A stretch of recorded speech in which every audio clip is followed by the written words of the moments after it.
In one day, MSNBC and CNN uttered the word impeachment 222 times. President of the United States of America, Donald J. Trump, is named a co-conspirator of a federal crime. Is that grounds for impeachment? Do you think impeachment is more likely at this point? Impeachment. Does this move the needle at all? More confidence to move forward on impeachment. The president facing impeachment. Impeachment will be on the Democrats' agenda. The I word, impeachment. The I word, impeachment. The I word, impeachment. The I word, and impeachment. Let's take a look at the process of impeachment. Impeachment. To impeach, or impeachment, he would have been impeached. All of it bringing impeachment back to the forefront, talking about impeachment. Impeachment talk. Impeachment is a more viable option. Do you think it would be appropriate to immediately begin impeachment proceedings? Impeachment.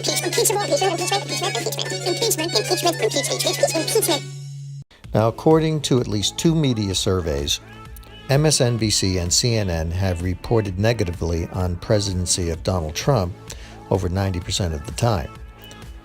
Apologists for these two propaganda outfits defend them by saying, quote, Trump does so much deserving negative coverage, unquote. Really? 90 to 95% worth negative coverage? I mean, sure, he deserves some negative coverage, but 90 to 95%? That hardly seems plausible given the president's approval ratings, which generally hover between 45 and 50%. Excessively negative news coverage, were it even a close approximation to the sentiments across the country, would be a reflection of a president whose approval numbers are considerably lower, or possibly in decline. But they're not. In fact, the truth is 180 degrees in the other direction. The president's approval numbers have risen, even in the face of relentlessly and almost uniformly negative coverage from both MSNBC and CNN, among others too. This leads to one inescapable conclusion. It simply cannot be reasonably stated that these two news outlets in particular are reporting news in anything remotely resembling fairness and impartiality.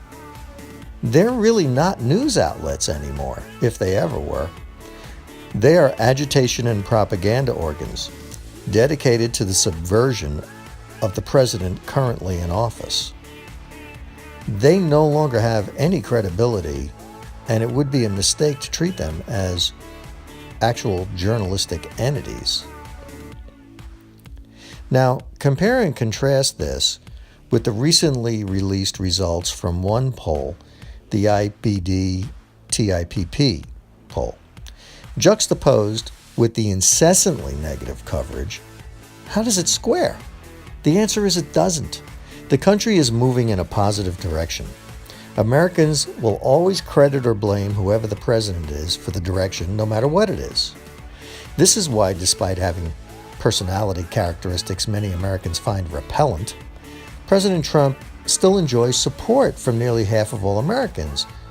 And that support is growing, not declining. The Democrats and their allies at MSNBC and CNN can continue to agitate and propagandize in favor of impeachment. Impeaching a president whose popularity encompasses nearly half of all Americans and is rising is not only dangerous, it's irrational, especially since the violations over which this impeachment is supposed to take place are very minor infractions of campaign finance law, which many argue aren't really violations at all. Any sort of impeachment effort made under the facts that we know today would be politically disastrous for the Democratic Party as well as the country. Americans for whom this economy is finally beginning to bear fruit are going to deeply resent efforts to remove the president they believe is responsible for it, especially over trivial matters. And markets don't react well to this kind of political uncertainty. Recently, President Trump said his impeachment would result in a market crash. Now, that may or may not happen, but it's entirely possible, if for no other reason than the uncertainty that it would create when the United States becomes politically unstable. If President Trump were to be impeached, it is also very unlikely the Senate would vote to convict and remove him from office, without the overwhelming majority of Americans demanding it, especially with charges that border on the trivial.